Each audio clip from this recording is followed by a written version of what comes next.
O título dessa mensagem é Deus levanta valentes.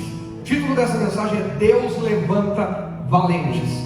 Segundo Samuel capítulo 3, verso 1, diz assim: E houve uma longa guerra entre a casa de Saul e a casa de Davi. Porém Davi se ia fortalecendo, mas os da casa de Saul se iam enfraquecendo.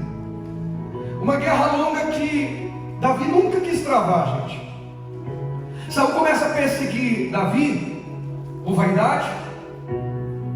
Saul começa a perseguir Davi por dar ouvidos a gente que ele não deveria ouvir. Pessoas que começam a inflamar Saul, dizendo que Davi queria dar um golpe de estado, quando Davi era o homem mais leal, mais fiel que Saul tinha em todo o seu reinado. Então, cuidado com quem lhe incita a quebrar alianças que foram estabelecidas por Deus. A Bíblia diz que o que uniu Deus jamais separe o homem. Cuidado com quem incita você a quebrar alianças que foram estabelecidas por Deus. Infelizmente é muito comum vermos pessoas arrebentadas na vida porque deram ouvidos a quem não deveriam e quebraram a aliança com quem era bênção em sua vida. Davi estava disposto a dar sua vida por Saul. Davi teve a vida de Saul em suas mãos, mas não tocou. Davi, quando Saul estava perturbado, adorava a Deus, celebrava a Deus, e Saul se acalmava. Saul ficava em paz. Davi é um homem que toda pessoa gostaria de ter ao seu lado, aquele fiel escudeiro 100%.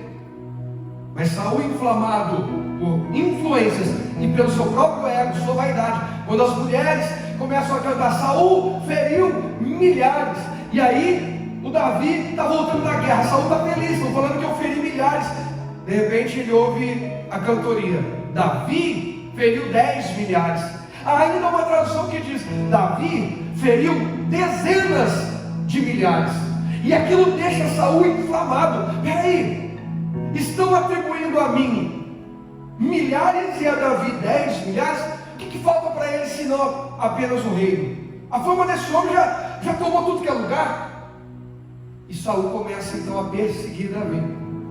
Saul então se levanta contra quem Deus havia colocado para ser bênção na vida dele. Que o Espírito Santo de Deus nos dê sabedoria para jamais quebrarmos uma aliança que Deus levantou para ser bênção na nossa vida. Essa guerra durou muito tempo, mais de uma década, mais de 10 anos de uma guerra que nem deveria ter existido. E todos nós já tivemos que travar batalhas que a gente não gostaria de ter travado. Todos nós já fomos colocados em situações, em guerras, que se dependesse de nós, jamais teríamos entrado nela. Quem já passou por isso, diga amém. Mas infelizmente a maioria de nós, para não falar 100% de nós, também já criou guerra com alguém que nunca deveríamos e que a outra pessoa nem queria. Criamos coisas na nossa cabeça, criamos fantasmas na nossa cabeça. Estão me perseguindo, estão me desprezando, querem o meu mal, são contra mim. E começamos a tratar com indiferença, ou com frieza, ou maltratar quem nunca quis guerrear contra nós. Então que Deus nos dê sabedoria, que em cada nível de relacionamento conjugal, o casal, relacionamento entre pais e filhos, entre irmãos, relacionamento entre familiares de primeiro, segundo, terceiro grau, relacionamento entre amigos, entre colegas de trabalho, entre irmãos em Cristo, entre pastor e ovelha, entre líderes e liderados, que cada nível de relacionamento da nossa vida seja abençoado, inspirado, dirigido, fortalecido por Deus, para não nos desgastarmos com batalhas desnecessárias, ou ainda pior, não morrermos no meio delas. Porque tem coisa que já morreu na minha e na tua vida e que não era nem para ter sido ferido. Tem relacionamentos que morreram, conexões, alianças que nem deveriam ter sido arranhadas sequer, mas por ouvir quem ou o que não deveríamos, acabou sendo ferido e até perdendo. Essa guerra longa mostra que dá para se fortalecer estando do lado errado da história por pouco tempo, mas quando a guerra é longa, a verdade prevalece, a mentira não se sustenta. Guerras longas revelam a essência. Guerras longas, batalhas longas, períodos longos de convivência, por exemplo, tiram máscaras da pessoa.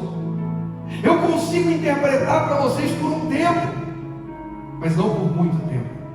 Quando Deus me chamou e chamou também a pastora Angélica para um ministério de continuidade, nós tínhamos um ministério abençoadíssimo, estávamos numa igreja maravilhosa, um ministério de Deus abençoado, mas que tinha sua rotatividade e tal.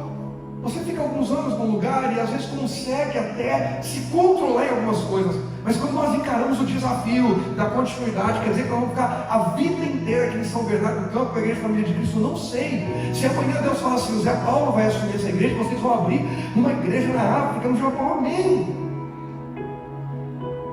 Mas o fato de encarar isso é entender que as pessoas vão nos conhecer mais, vão conhecer mais a nossa essência, vão conhecer mais dos nossos erros, das nossas falhas, porque passar o final de semana com alguns amigos, gente, é fantástico. Eu acho que a maioria de nós já passou pela experiência de fazer uma viagem com alguns amigos. Quando o pessoal é bacana, relativamente bacana, porque gente ruim, só de combinar a viagem já deu problema. Começou a combinar, já dá pior. Só na combinação já começa a dar enrosco, né? Gente complicada. Tem gente que só de você convidar a pessoa fala, quem você convidou antes de mim? Só para eu saber que a altura de prioridade é toda a tua vida. Eu falo, não, nem devia ter te convidado. Já vi que vai dar ruim aí o negócio. Mas fazer uma viagem com gente boa um final de semana, um feriado, é fantástico. A segunda viagem, a terceira, se chegar a quarta, é que revela quem nós somos de verdade. Porque a primeira viagem todo mundo se controla. E aí, vocês preferem amanhã sair cedo ou mais tarde? Você que sabe, tem outro, você que sabe, você que sabe. Ah, por mim tanto faz, por mim também. Na segunda viagem, cada um começa a se impor um pouquinho mais. Na terceira viagem, fala assim, eles que fiquem.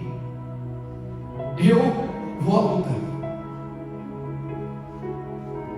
Longos períodos revelam a essência. Longos períodos revelam o que tem dentro de nós. O que Deus quer fazer conosco nesse mês de recomeços é tratar a nossa essência, porque o projeto de Deus conosco é a longo prazo, não é só curtinho, é daqui para toda a eternidade com Cristo. A igreja não pode perder essa visão. A visão de Deus comigo não é apenas me fazer feliz nessa terra. O que eu vou viver nessa terra é só mostra grátis, não se compara com a glória que ainda vai ser revelada na eternidade.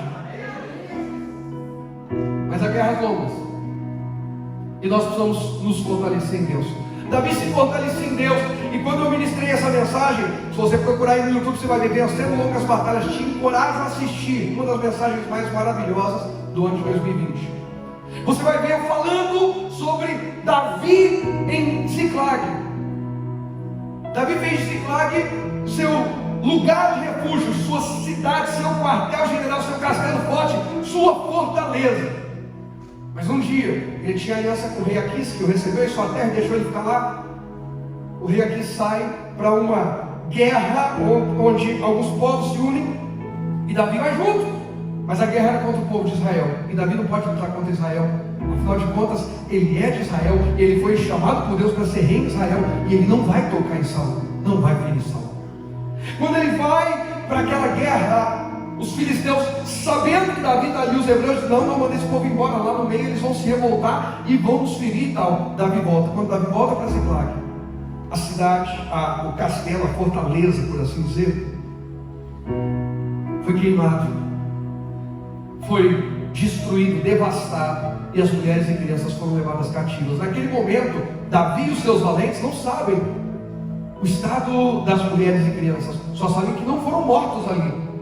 Podem ter sido levados cativos, o que é provável, ou podem ter sido mortos pelo caminho, mas foram levados. Davi chora, os homens choram, se angustiam, e Deus não tem problema com abrirmos, expormos a nossa essência. O que a gente não pode é parar ali. Davi se derrama, e a Bíblia diz que ele se fortalece em Deus e consulta Deus. Depois de muito chorar, os homens, os valentes de Davi, homens que se ajuntaram em Davi, homens que eram a escolha história da sociedade. Homens que a Bíblia diz que eram os endividados, amargurados, em aperto, gente que estava com a vida destruída. E viram em Davi um capitão, um chefe, um líder. Esses homens se revoltam por causa da dor, da perda, e quase quebram uma aliança abençoada. E já estão falando em apedrejar Davi, já estão falando em matar Davi. O que Davi faz? Se fortalece em Deus. Só para contextualizar aqui, 1 Samuel 30, eu vou pegar só o final da história, não vamos ler a história toda. Na outra mensagem você pega lá, vencendo longas batalhas, versos 6 ao 8. E Davi muito se angustiou, porque o povo falava de apedrejá-lo, porque o ânimo de todo o povo estava em amargura, cada um por causa dos seus filhos e de suas filhas. Todavia, Davi se esforçou no Senhor seu Deus. Seja fortalecido hoje em Deus. Seja fortalecido hoje em Deus. Deus quer levantar valentes que vão se fortalecer em Deus. E disse Davi a Abiatar, o sacerdote, filho de Aimeleque: traz-me, peço aqui o éfode. E Abiatar trouxe o éfode a Davi. Então Davi consultou o Senhor, dizendo: perseguirei eu a esta tropa, alcançá-la-ei? E o Senhor disse: persegue, porque de certo alcançarás e tudo libertarás. Sabe o que Davi fez aqui? Depois de consultar a Deus e se fortalecer em Deus, escreva aí, declare aqui: eu preciso consultar a Deus e me fortalecer em Deus. Vamos lá, eu preciso o que? Consultar e me fortalecer em Deus. Se Davi tivesse consultado a Deus, não teria ido para aquela guerra, mas ele foi por causa daquela aliança que ele tinha com o rei Aquis. Quase perde tudo, mas ainda era tempo de recomeçar. Ei, ainda é tempo de recomeçar. Tem algo que talvez tenha ficado longe dos seus olhos, talvez o coração esteja angustiado, talvez a alma esteja aflita, mas Deus te colocou diante dessa palavra, dessa mensagem para dizer: ei, ouça o que eu tenho a te dizer, se esforce e se fortaleça em mim, porque eu ainda vou fazer você recuperar tudo que foi perdido. É tempo de recomeçar, e Deus para isso quer levantar valentes. Enquanto os homens querem apedrejar Davi, Davi quer ouvir Deus. Quem é você? Quem sou eu? Os que diante de todo problema procuramos alguém para apedrejar, ou vamos consultar a Deus? A maioria vai procurar alguém para apedrejar. Sabe por quê? Porque todo ferido ou quer machucar, ferir alguém, ou quer pelo menos sangrar em cima de alguém, sujar alguém com a sua dor. Isso é um ser humano. Toda vez que estamos feridos, nós vamos tentar ferir alguém de volta ou sangrar alguém. E nós compreendemos bem essa linguagem. Israelzinho está num período aí de aprendizado.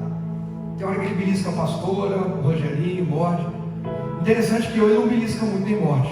Alguma coisa deve ter. Pastor, dá medo, não. O Rogerinho me mordeu uma vez só. O Rogerinho mordeu uma vez. Pequenininho veio dar uma mordida. Eu olhei para ele e mordi de volta. Simples. Pastor, só foi para a lei mosaica, olho por olho, dente por dente, mordida por mordida. Ele era pequenininho e eu mordi forte o bastante para ele sentir, não forte o bastante para machucar, claro, mas para ele entender que eu não estava brincando, porque no dia também morder, fazer carinho, né, brincando. Aí ele, que legal. Nunca mais o Rogerinho me mordeu, e nunca tivemos uma reclamação do Rogerinho morder nenhuma criança, em escola, em lugar algum, na igreja, nada. Já está um pouquinho mais difícil. Então vamos dedicar um pouquinho mais de discipulado. Ele às vezes empolgado, porque ele está empolgado, é maldade. Ele vem correndo, e aí quando ele vai morder, que ele vê que sou eu, ele para assim um pouquinho e só me baba. Porque ele lembra que se ele me morder, eu vou morder de volta. Ele sabe que se ele me morder, eu vou morder de volta. Nós temos, a nossa natureza tem a tendência de, se algo me feriu, eu preciso ferir alguém. Eu preciso repassar essa dor. Seja ferindo, ou seja, sujando alguém com aquilo que eu estou sangrando. Mas o que Deus tem para nós é: se você foi ferido, procure a cura. Se você está com um problema, procure a solução. Se você está perdido, procure o caminho. Chega de brigar para achar o culpado. Nós vamos lutar pela cura, pela libertação e pela solução. E assim o nome de Jesus vai ser glorificado na nossa vida e na nossa família. Você quer ver a confusão estabelecida? A família sai de casa para ir para uma festa de aniversário no final de semana. E aí de repente o homem diz assim: não, pode desligar o Waze, o Google Maps ou o que quiser, porque eu sei. E de repente naquela semana mudaram a rua ali do lugar, a rua saiu, tinha uma rua aqui. E acontece, gente, a rua sai do lugar. Do mesmo jeito que poste entra no meio do caminho, às vezes com algumas pessoas dirigindo, sou doido de me referir a elas, né, gente? Do mesmo jeito, ruas mudam para os homens.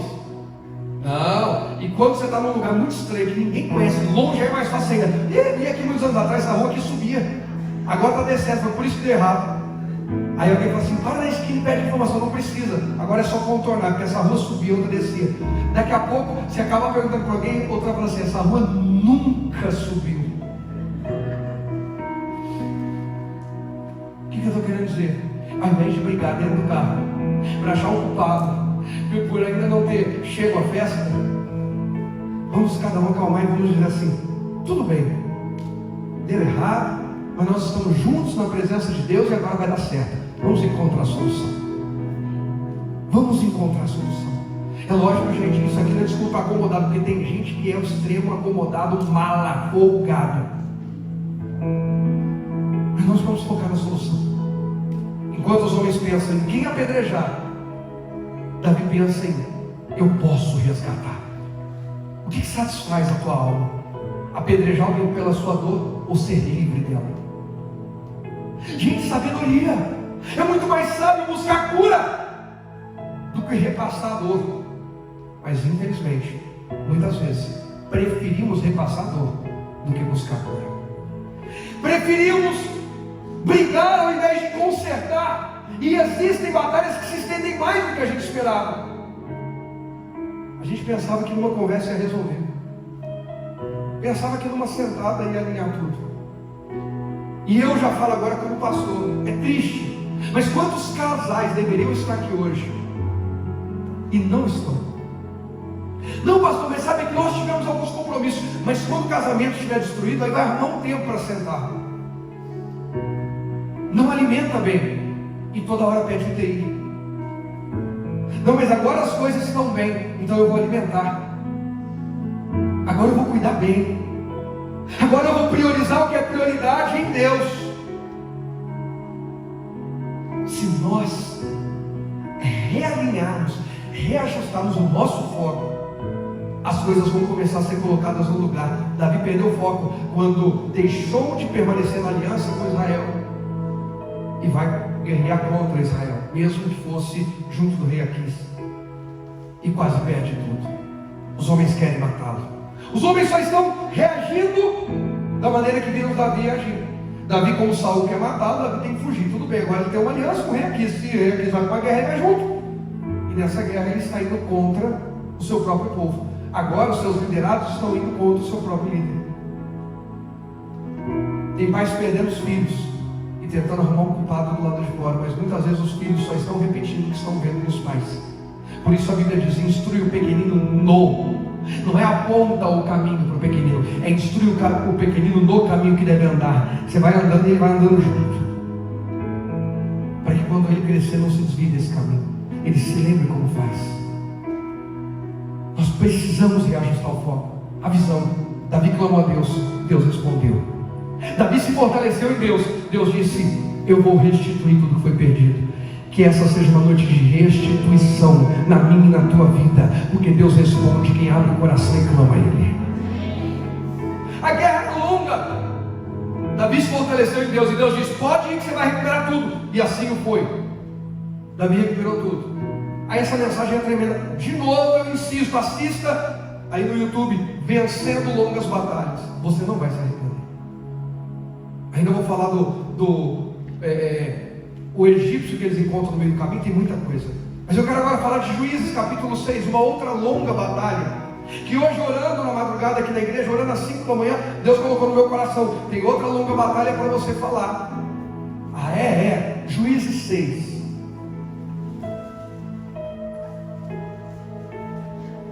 Juízes é depois de Josué, um pouquinho para trás.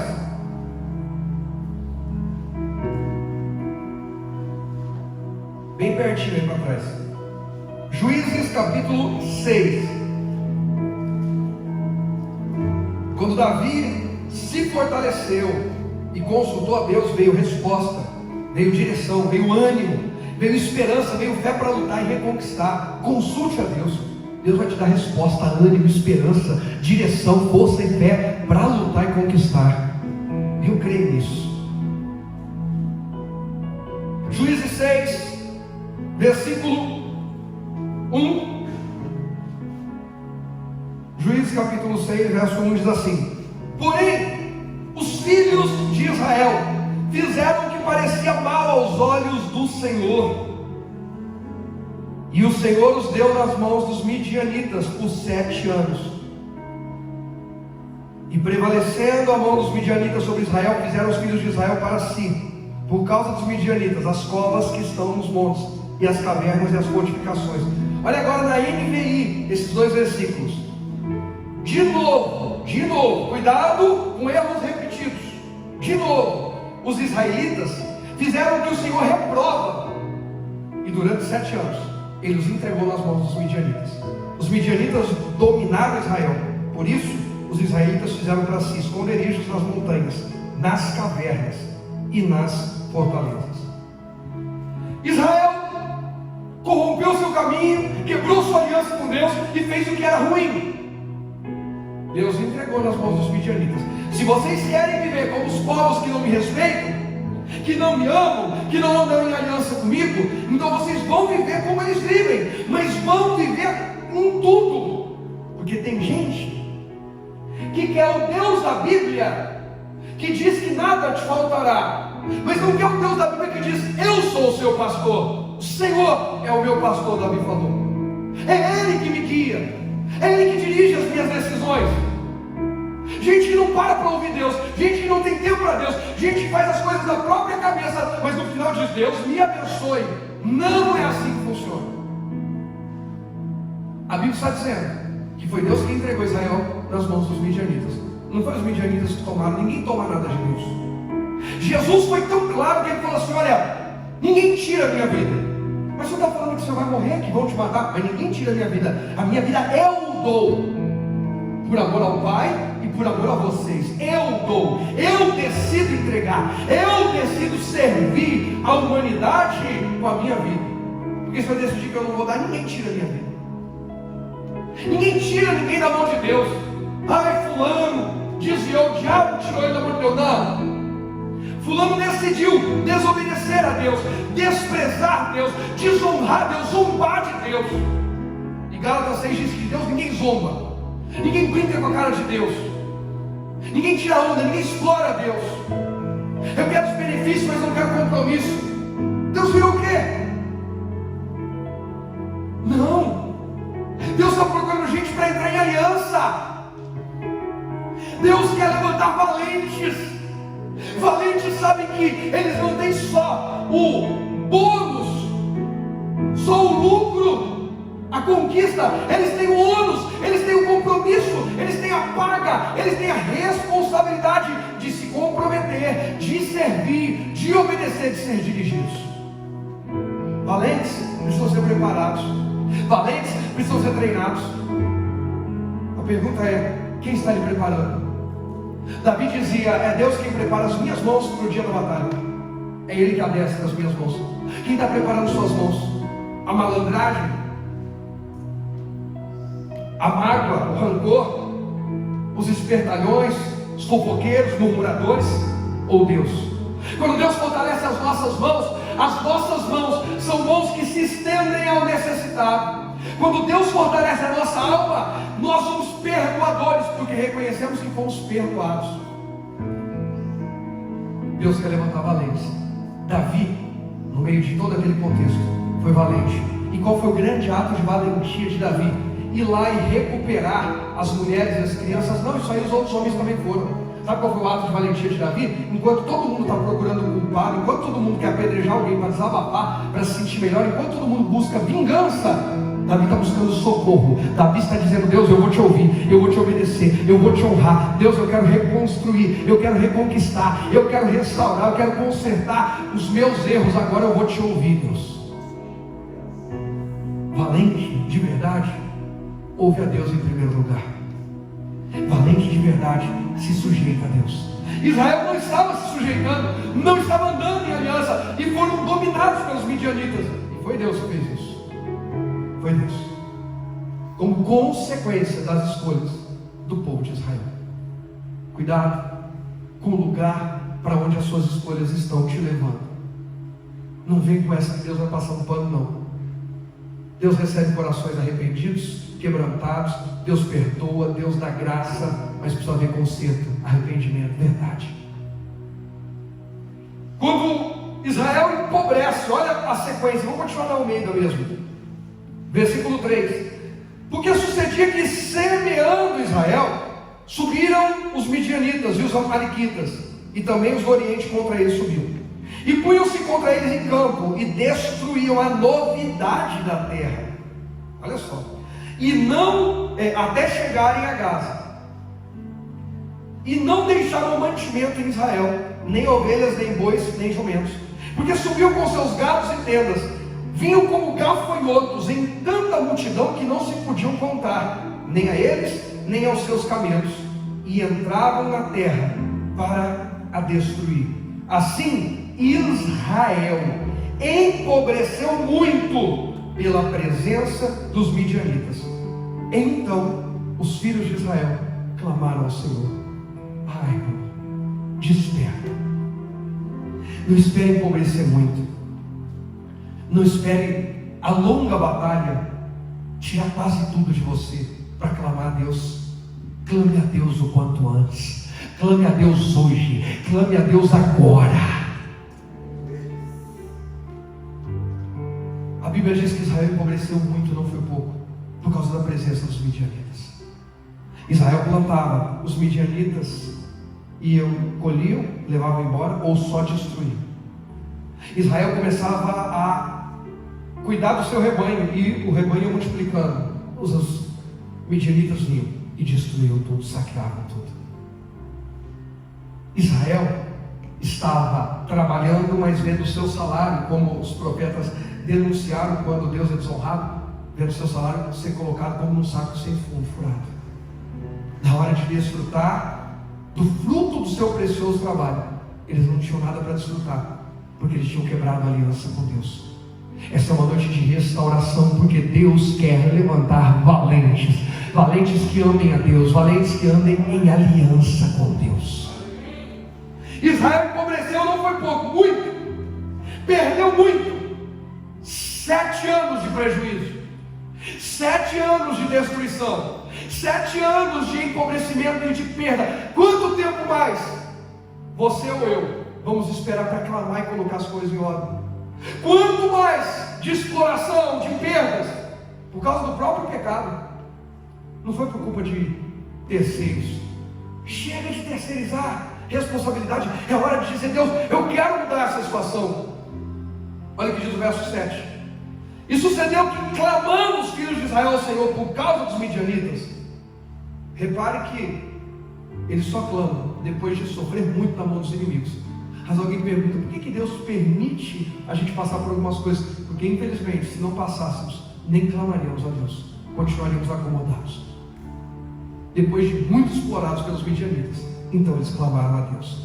Aí diz o verso 8: enviou o Senhor um homem, profeta, aos filhos de Israel, que lhes disse: assim diz o Senhor, Deus de Israel: do Egito eu vos fiz subir, e vos tirei da casa da servidão, e vos livrei da mão dos egípcios, e da mão de todos quantos vos oprimiam, e os expeli de diante de vós, e a vós dei a sua terra, e vos disse: eu sou o Senhor vosso Deus, não temais aos deuses dos amorreus, em cuja terra habitais.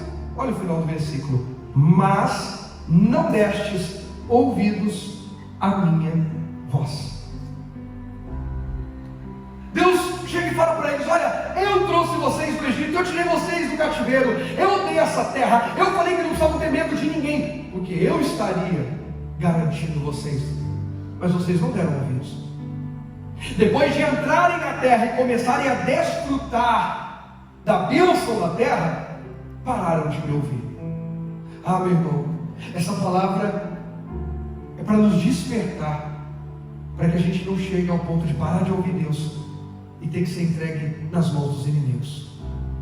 E para quem já está vivendo isso, reconhecer e dizer: Deus me tirou do fundo do poço, e quando Deus começou a me abençoar, e tudo na minha vida estava indo muito bem, eu desprezei Deus, eu dei as costas para Deus, eu quebrei a minha aliança com Deus e com aqueles que Deus colocou na minha vida para ser bênção, e comecei a afundar novamente, e comecei a empobrecer na alma, no corpo, no espírito, nos relacionamentos. Há pessoas que tinham relacionamentos riquíssimos, e riqueza não tem a ver com dinheiro, tem a ver com o que a pessoa proporciona. Pessoas que te fazem melhor, pessoas que nos fazem crescer, pessoas que renovam a nossa esperança, pessoas que nos confrontam quando necessário, que dizem: ei, está errado, mas querem ver cada um de nós florescendo, frutificando, vivendo o melhor de Deus. Eu quero alianças como essa. Quem quer, dar um glória a Deus. Eu quero relacionamentos ricos, e relacionamento rico não tem a ver com dinheiro, tem a ver com o que é compartilhado. Gente que ama, gente que se importa, gente que estimula, gente que cobra por amor, na palavra, em Deus. Gente que está conosco quando todo mundo decide ir embora. Israel empobreceu porque quebrou sua aliança com Deus e preferiu repetir as ações daqueles que desprezavam a Deus. Cuidado com aquilo que você está replicando. Mas eles clamaram depois desses 7 anos, e Deus enviou a resposta, enviou o profeta. Eu creio que você que está assistindo essa mensagem, você que está nesse culto, também está recebendo uma resposta de Deus através de um profeta que Deus levantou para te abençoar. Até aqui Deus não fez nada, só enviou uma resposta, e essa resposta é bênção. Mas a pergunta é: como a coisa vai acontecer? Porque Deus mandou um profeta com a resposta, mas os midianitas continuam explorando. Deus enviou um profeta com a resposta, mas o profeta não disse que ele vai resolver as coisas. Alguém precisa ser levantado. E aí, a gente já volta aqui em Juízes para terminar, mas dá um pulinho em Isaías 6. Eu amo Isaías 6. 2 textos na Bíblia que eu posso dizer que são cartas da manga que eu tenho, é Êxodo 3 e Isaías 6. Como eu amo pregar Êxodo 3, Moisés diante da sarça ardente, Israel clama e Deus liberta. E Isaías 6, a visão de Isaías quando morreu o rei. A gente já volta aqui no Juízes 6, mas vamos para Isaías 6, rapidinho.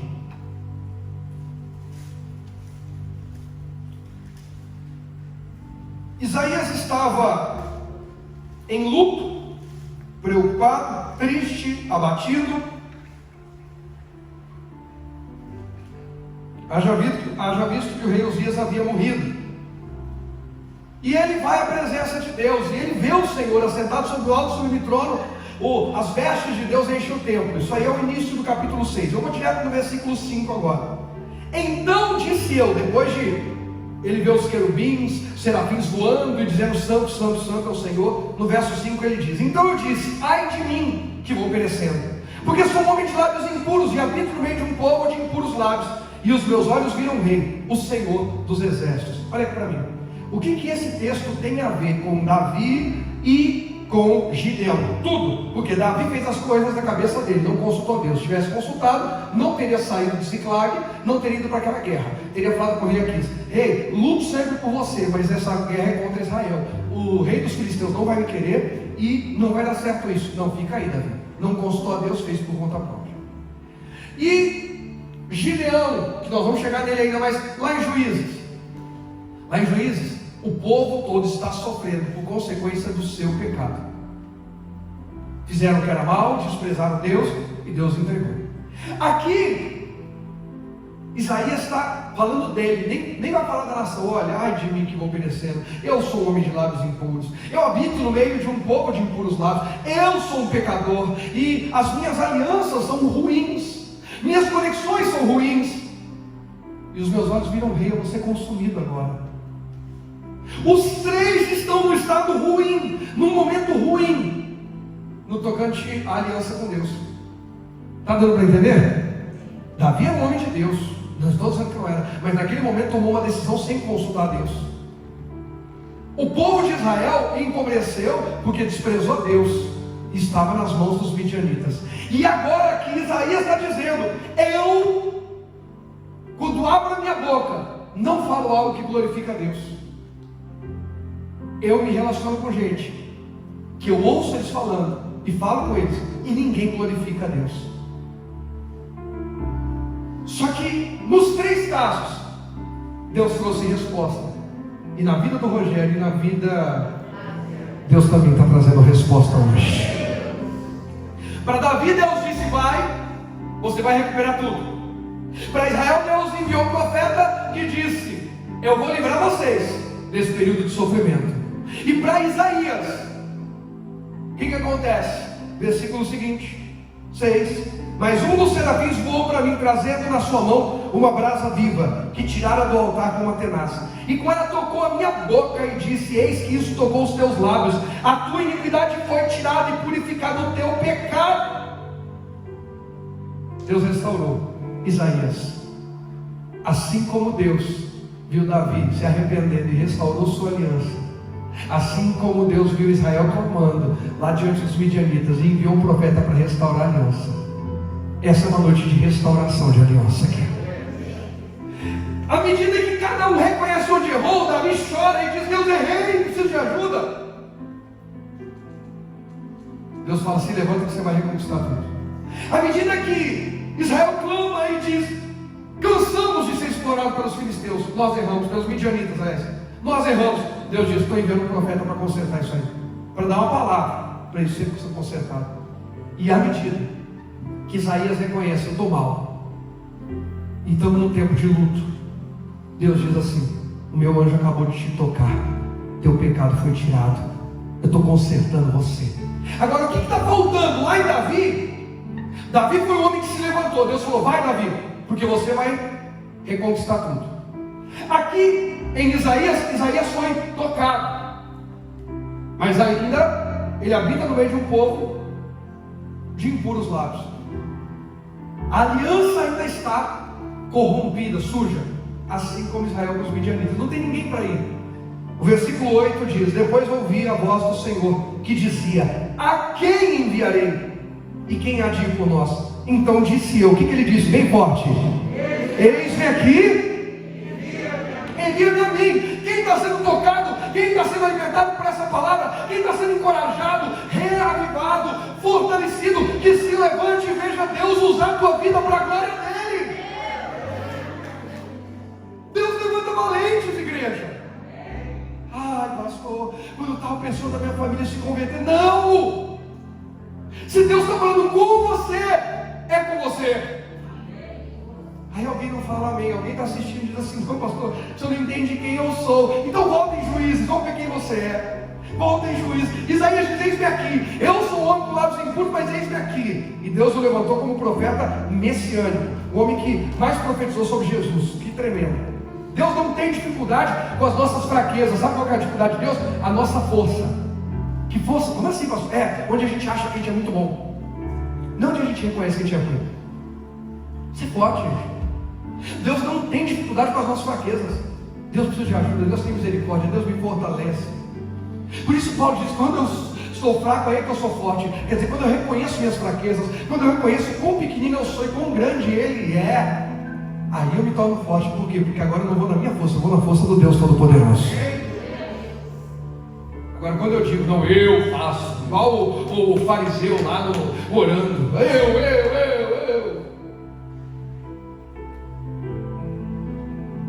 Olha, para quem diz assim: mas eu sou muito pequenininho, eu não tenho jeito e tal, pastor, complicado. Ah, pastor, eu não consigo nem falar. Gente, o Dani da Silvana, papai da Ana, mas mesmo assim Deus abençoe ele, abençoe o pai. Porque também é pai da Marina, do Carlos, assim. O Daniel, quando começou a integrar o ministério de louvor, uma vez a gente fazendo aquele círculo de oração, porque eu nem vou falar da Jenny, toda hora eu falo da Jenny, porque a Jenny nem falava, a Jenny ficava assim, eu ia na casa dela e ficava assim, só um minuto.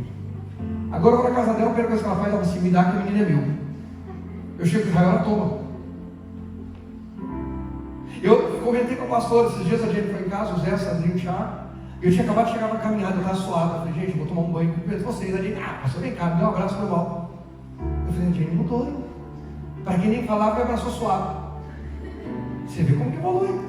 E agora está vermelho que eu estou expondo ela. O Dani, eu falei que nem ia falar da gente, falei, né? Bem feito, cara.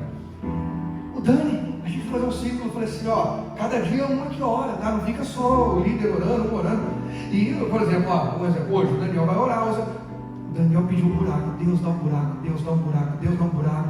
Desaba o altar, Deus, só o buraquinho onde eu estou. Mas eu não pedi para ele orar naquele dia, eu só dei a deixa assim. Aí passou o Douglas e falou, pastor, você não faz isso não, o quê? O senhor falou, Daniel, fala para ele orar, o Daniel é muito tímido. E se eu falar para o Daniel orar, é capaz dele sair do ministério de louvor e ficar só comigo para não ter que falar.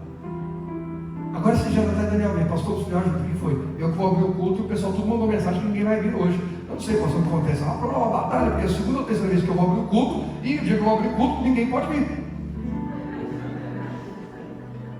Mas como que muda?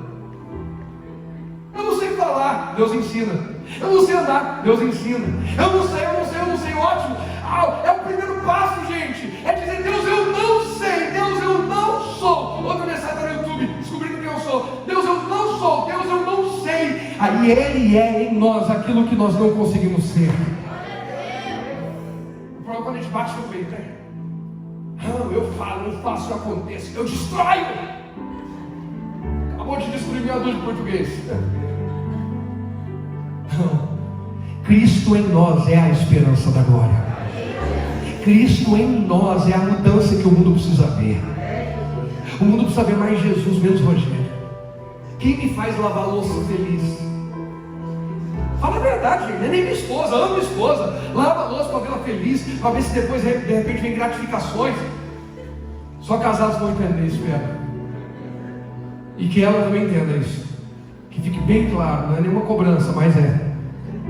Mas assim, brincadeiras à parte, com toda a seriedade da cobrança. É Cristo. É aquele momento com Jesus que fez algo que eu não me agradava muito, fez se tornar agradável. Fez se tornar agradável. Quantas vezes a pastora fala assim, amor, vai descansar, você está virado sem dormir, foi para a oração das 5. Não, dá licença que eu vou mexer com essa louça. Porque eu saí da oração, eu estou pilhado, cheio de glória, cheio de palavras, cheio de presença. Eu quero mais, eu quero transbordar. E aí a moça é uma desculpa para eu continuar. O que eu estou querendo dizer? Os grandes desafios da nossa vida ainda são desafios quando falta Deus. Quando Deus entra, pronto, a gente começa a lidar com aquilo com alegria. Perceba que aquilo que a gente não queria pôr a mão, não quero mexer nisso, não quero falar. Não quero falar. Agora fala mais que a boca, é pregar toda hora. Vai abrir culto, começa a falar. Fala com o dedo, fala com a boca. O Daniel, pastor, vou abrir o culto de novo, vou abrir o culto de novo. Agora em agosto, não sei se você vai querer pregar, rapaz. Mas porque a gente começa a fazer em Deus, as coisas começam a mudar. O Adriel pediu uma oportunidade esses dias para mim. As coisas começam a mudar. É a presença de Deus. Diga, eu preciso. É da presença de Deus. Diga, a presença de Deus me faz valente em meio às minhas fraquezas.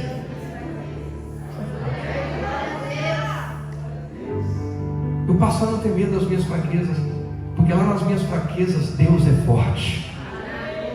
Lá nas minhas falhas Deus é correto. Onde falta em mim, sobra nele. Eu só preciso dar a ele lugar. A única coisa que ele não vai interferir: livre arbítrio, poder de escolha, poder de decisão. Então vou aqui para os desavisados. Eu vou tentar falar com carinho, mas para você sem vergonha, cara de pau, com carinho eu falei, que fica assim, né? Se Deus não quiser que eu perco, então não vai dar certo. Miserável, mentiroso, hipócrita. Deus não quer que você peque, nem que eu peque. Mas nem por isso Ele vai manipular nossa vida igual fantoche. Ele nos deixa escolher. É você que está escolhendo errado, sou eu que escolho errado. Não joga para cima de Deus, não. Se Deus quiser, Ele me liberta. Deus quer. Mandou o filho dele morrer, isso é pouco? Será que não está claro que Deus quer? Morreu o próprio filho numa cruz. E Deus não quer nos libertar? Claro que quer. Agora a pergunta é: queremos o Filho de Deus como nosso Senhor? Não apenas Salvador, me salva, não me salva, mas me governa. Pastor, eu sou pequenininho. virei para o lado do Micael. Ó, Micael Manto. O pessoal geralmente quando faz fundo ali, toca sentado. O Micael toca em pé, ainda em cima do banquinho ali da cadeira. Mas Deus usa o pequenino. Está fazendo aí a parte dele. Juízes 6. Versículo 11. Vamos direto para o 11. Então, lembra, ó, para aqui só um minuto. Lembra que a última vez que a gente falou aqui de juízes, Deus enviou um profeta dizendo: vou libertar vocês, vou dar um fim nesse sofrimento. Aí nós fomos lá para Isaías, Deus veio, tocou. Primeiro Isaías falou: ah, Senhor, eu sou o homem de lábios impuros. O anjo tocou. Com a brasa foi tirado do altar. Tem palavra sendo tirada desse altar hoje? Está tocando a vida de alguém? Então quem foi tocado tem que começar a dizer: isso aqui, Senhor, envia-me a mim. Pastor, mas eu sou fraquinho, eu sou pequenino. Eu até queria, pastor. Ai, pastor, se eu tivesse, sabe? Fica tranquilo, irmão. É claro que Deus vai usar cada um de um jeito. Eu não estou falando que você tem que ser como eu, e nem eu como você. Mas para de se bloquear atrás de desculpas que não são direção de Deus para a tua vida. Você pode ir adiante. Deus vai te usar mais. Vai me usar mais. Reconheça as suas fraquezas. Davi reconheceu: eu não consultei a Deus, agora eu consulto. Isaías disse: eu sou um homem pecador, mas já que o Senhor me tocou, eu vou.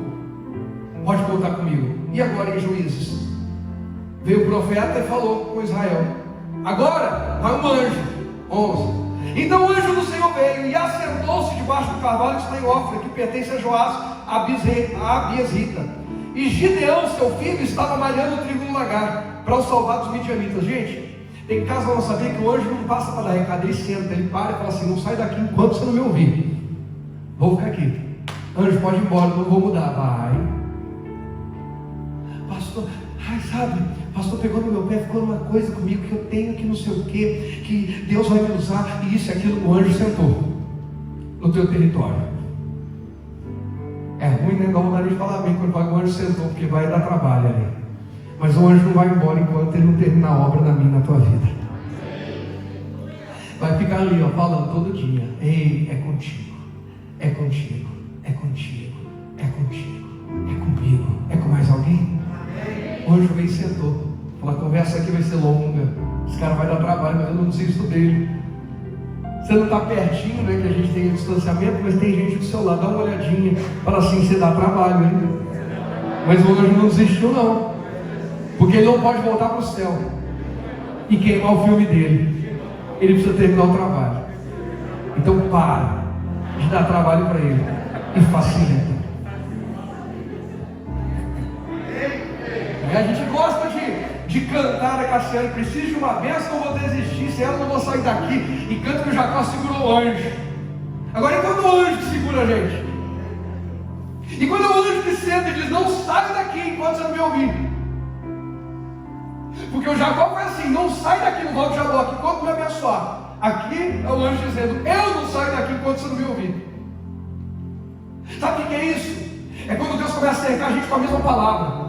Aí você fala assim: não vou para a família de Cristo, que passou lá, folgado e implicante, domingo falando negócio de exército, que todo mundo tem que servir, que todo mundo que é cristão tem que servir, não pode só ficar sentando e ser abençoado. Não, eu quero para a igreja só sentar e ser abençoado. Aí você procura a igreja que menos envolve pessoas. Aqui é mais assim, chega lá, naquele dia Deus usa o pregador lá e fala assim: mas todo mundo tem que se envolver. Aí você fala: não vou para outro lugar, todo mundo tem que se envolver. Daqui a pouco você está na fila do banco, na rua, na calçada, que a fila do banco agora é lá de fora do banco, né? É para todo mundo ver. Aí está todo mundo lá de fora, passa um e fala: para a fila para entrar no banco pegar dinheiro, todo mundo vai. Para servir a Deus eu quero ver. Deus não desistiu não. Eu falo: caramba, em todo canto o anjo está te rodeando, está insistindo, porque Deus está vendo em você e em mim aquilo que nem a gente enxerga. Que Deus mude a nossa visão essa noite, que a gente passe a se enxergar com os olhos de Deus. Ah, Jesus maravilhoso, Deus está aqui, gente. Deus está aqui. Vou ler de novo 11. Então o anjo do Senhor veio. Tem anjo de Deus aqui, gente. Assentou-se debaixo do carvalho que está em Ofra, que pertence a Joás, a Abiesrita. E Gideão, seu filho, estava malhando o trigo no lagar para os salvar dos midianitas. Onde Deus mandou um anjo, onde tinha alguém fazendo alguma coisa. Deus não está procurando gente preguiçosa, acomodado. Estou tentando uma palavra melhor, mas vagabundo. Que é que Deus inclusive faz todo lugar dele. Eu não vou trabalhar, mas Deus que me prospere. Por causa disso tem gente chamando crente tudo de fanático doido. Eu não vou consertar as coisas, mas Deus vai pôr tudo no lugar. Não. Eu não preciso perdoar. Deus vai me aceitar no céu mesmo assim. Não, eu preciso perdoar, porque eu também fui perdoado. Eu preciso amar, porque eu também fui amado. Eu preciso fazer, eu preciso lutar. Mas como está difícil, lute, continue lutando. A nossa maior luta não é contra ninguém, é contra nós mesmos. A nossa maior luta é interna, é pessoal. Lute, permaneça. Gideão está lutando. Sabe o que Gideão está fazendo? O melhor que ele pode com o melhor que ele tem. Faça o melhor que você pode com o melhor que você tem. Lagar não é lugar de malhar o trigo, mas é onde dá para fazer, para tentar esconder os midianitas. Ele vai lá e faz o melhor que ele pode com o melhor que ele tem. Todo mundo ri, zomba. Para que você está fazendo isso? Os midianitas vão levar mesmo. Eu já nem mexo mais com o trigo. Largo lá, eles que colham. Gideão fala: enquanto eu estiver vivo, eu vou lutar. Deus está dizendo: não desista, continua lutando, porque eu vou enviar um anjo no teu território. Verso 12: então o anjo do Senhor lhe apareceu e lhe disse: o Senhor é contigo, varão valoroso. Para quem que o anjo de Deus apareceu? Para quem está fazendo alguma coisa. Não é para quem está acomodado esperando: quando Deus quiser Ele muda a minha vida. Quando Deus quiser eu paro de bagunçar, eu paro de prostituir, paro de drogar, eu paro de mentir, eu paro de roubar, eu paro. O anjo de Deus vai para quem está lutando. Deus me ajuda, eu não aguento mais isso. Eu não quero mais ser escravo, eu não quero mais ser explorado pelos midianitas. Qual é o nome do midianita na tua vida? Isaías precisava falar: minha boca é suja. Davi precisava falar: Deus, eu não te consultei, mas agora eu vou consultar. E Gideão precisava lutar contra os midianitas. O que a gente precisa fazer? Faça. O anjo de Deus vai vir. 13. Mas Gideão lhe respondeu: Senhor meu, se o Senhor é conosco, por que tudo isso nos sobreveio? O que Gideão faz? Abre para a nação inteira, porque ele não se sente. É muito pequeno. E que é feito de todas as suas maravilhas, nossos pais nos contaram, dizendo: não nos fez subir, o Senhor subir do Egito, porém agora o Senhor nos desamparou e nos deu nas mãos dos midianitas. Então o Senhor olhou para ele e disse: vai nesta tua força e livrarás a Israel da mão dos midianitas. Porventura não te enviei eu? Que força é essa de Gideão? A força de lutar com o melhor que ele tem, a força de reconhecer que Deus é Deus de maravilhas, a força de dizer: o Senhor é poderoso, tirou o nosso povo de Israel do Egito, o Senhor é poderoso e fez maravilhas. A força de Gideão é: eu conheço, eu sei quem Deus é, eu sei do poder de Deus. Eu sou pequenininho, mas Deus é grande, Deus é forte. É nessa força que Deus quer te usar e quer me usar. Não é a gente batendo no peito dizendo que a gente é bom, mas é dizendo: o Deus a quem eu sirvo tem todo o poder para mudar essa história. Gideão diz: Senhor meu. 15. Olha o que ele diz. E ele, não, vou pegar o 14. Então o Senhor olhou para ele e disse: vai nessa tua força e livrarás Israel das mãos dos midianitas. Porventura não te enviei eu? E o Senhor lhe disse: porquanto eu hei de ser contigo. Não, 15. E ele disse: Senhor meu, com que livrarei Israel? Eis que o meu milheiro é o mais pobre em Manassés, e eu o menor da casa de meu pai. Então fala assim: Senhor, o anjo de Deus, você não está entendendo, minha família é a menor, e eu sou o menor dentro da minha família. Ou seja, Deus, o mais improvável de ser usado sou eu. Deus disse: mas o mais improvável e o menor está fazendo alguma coisa. Deus não precisa da tua grandeza, do teu tamanho, do teu poder, da tua influência. Deus precisa da tua entrega, da tua disposição. Isaías diz: eis-me aqui. Deus falou: então eu te uso, mas eu falo um monte de bobagem, Deus, mas acabou de confessar, então eu vou consertar teus lábios. Davi disse: Senhor, não te consultei, fiz bobagem. Deus olhou e falou assim: mas você está reconhecendo, então agora me consultou, vai resgatar. Deus disse para Gideão, Gideão falou assim: Deus, eu sou muito pequenininho. Deus disse: fica tranquilo, porque eu sou grande bastante para vencer essa batalha. Deus está levantando valentes. Deus está levantando valentes. Vai nessa força, vai nessa força. 16. E o Senhor lhe disse: porquanto eu hei de ser contigo, tu ferirás os midianitas como se fosse um só homem. E ele disse: Senhor, se tem achado graça aos seus olhos, dá-me um sinal. Eu não vou pegar aqui toda a leitura do sinal, mas eu quero ir direto para o verso 22. Então viu Gideão que era o anjo do Senhor e disse: Gideão: Senhor Jeová, que ouviu antes o Senhor face a face, porém o Senhor lhe disse: Pai, seja contigo, não temas, não morrerás. Então Gideão edificou ali um altar ao Senhor e lhe chamou: Senhor é paz. E ainda até o dia de hoje está em Ofra dos Abiezritas. Ei, levante na tua vida um altar para Deus, restaure a tua paz com Deus, e Deus vai te fazer vencer diante dos homens. Restaure a tua paz com Deus. O altar que Gideão levanta é um altar de paz com Deus. E agora, para finalizar, vamos ao capítulo 7. Vamos para o verso 16. Então repartiu os 300 homens em 3 esquadrões. Todo mundo sabe que foi diminuindo e chegou a 300 homens. Então repartiu os 300 homens em 3 esquadrões, e deu-lhes a cada um nas suas mãos buzinas, cântaros vazios com tochas deles acesas. E diz-lhes: Olhai para mim e fazei como eu fizer. E eis que chegando eu ao extremo do arraial, será como eu fizer, assim farei vós. Vamos entender uma coisa: tudo que Deus faz é organizado, não é bagunçado não. Davi, você vai lá e vai resgatar tudo, o pessoal vai com você, mas eu estou falando contigo e você vai dirigindo. Ô Isaías, eu vou usar a tua boca, você vai profetizar, quem te ouvir vai ser abençoado, quem te desprezar vai continuar sofrendo. Gideão, você vai à frente, o que você fizer eles têm que fazer também. Para de terceirizar. Deus pode me usar, a minha família vai ver o Senhor através do meu comportamento, os meus colegas de trabalho vão ver o Senhor através do meu comportamento. Não sou eu querendo aparecer, sou eu disponibilizando a minha vida para Deus ser glorificado. Está dando para entender isso? A nossa família vai fazer o que a gente fizer. Isso te assusta ou te encoraja? Os nossos filhos vão servir a Deus assim como nós servimos. Isso te coloca terror, pânico, ou te deixa em paz dizendo: o futuro é bom? O Rogerinho é melhor que eu. Eu digo isso não é falsa modéstia não. O Rogerinho é melhor que eu. É muito melhor. Graças a Deus ele tem crescido em pureza. Eu na idade dele já tinha visto muita coisa ruim, muita coisa errada. Pastor, uma criança de 12 anos, você não faz ideia de como foi a minha vida antes de Jesus. Com 12 anos eu tinha visto muita coisa que não presta. Muita. O Rogerinho já é melhor que eu na essência dele. Hoje ele veio comigo quarta-feira, o compromisso dele virou lá de 5 da manhã comigo, depois aula. E ele está vindo. Começou vindo nas férias, começou as aulas online. Rogerinho, você não precisa tão cedo? Não, pai, eu vou. Nem pingando o som, mas veio. Aí eu fui postar uma foto hoje. Às vezes eu ponho só no stories, mas hoje eu resolvi colocar um texto no Facebook. Postei, daí a pouco eu vejo lembranças. Nem vi todas as lembranças não, só aquela que aparece, o Facebook fica esfregando a cara da gente alguma lembrança. Aí apareceu lá, lembrança de 2 anos atrás, uma foto que eu postei do Rogerinho ajoelhado, lendo a biblinha dele, orando. 2 anos atrás. 2 anos depois, sem ver aquela lembrança, o meu filho continua dobrado aos pés de Jesus. Ensina o pequenino no caminho. Não é aponta o caminho para ele. Ande no caminho, traz ele andando com você. O maior erro de pais é querer que os seus filhos sejam o que eles nem são. É querer que os filhos tenham um relacionamento com Deus que nem os pais têm.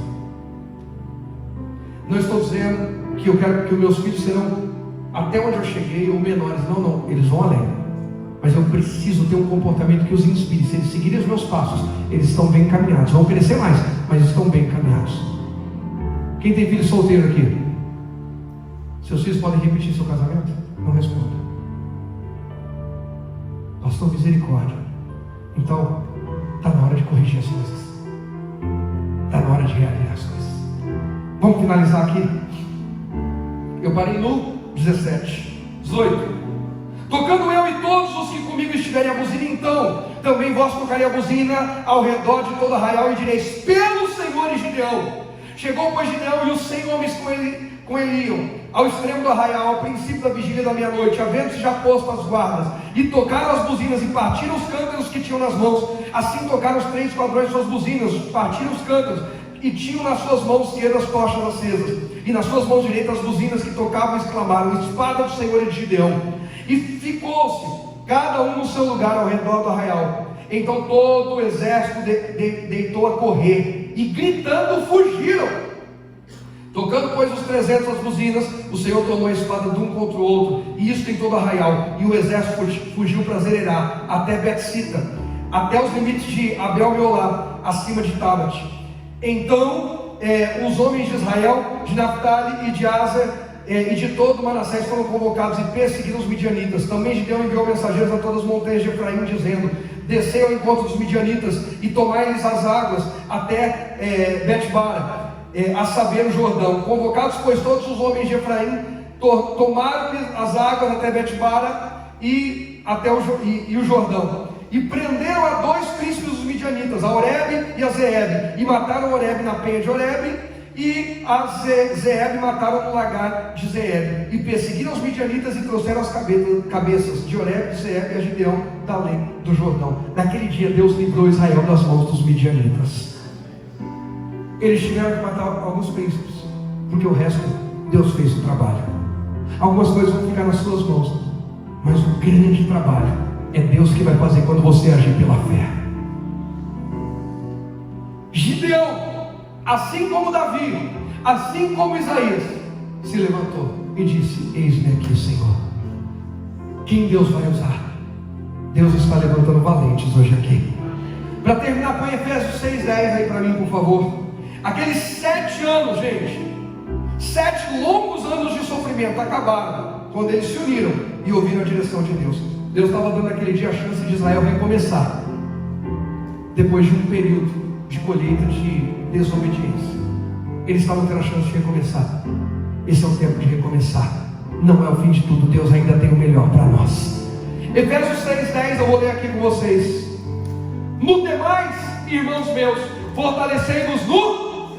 Ah, pastor, eu vou ser valente, como eu me sinto tão fraco?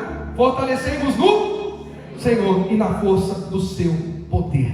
É Deus quem levanta valentes, e através dessa palavra Deus está levantando um exército de valentes que vai levar sua família à presença de Deus como mais que vencedores. Quem crê, diga amém. Pode aplaudir a Jesus e dar glória a Deus. Pode aplaudir bem.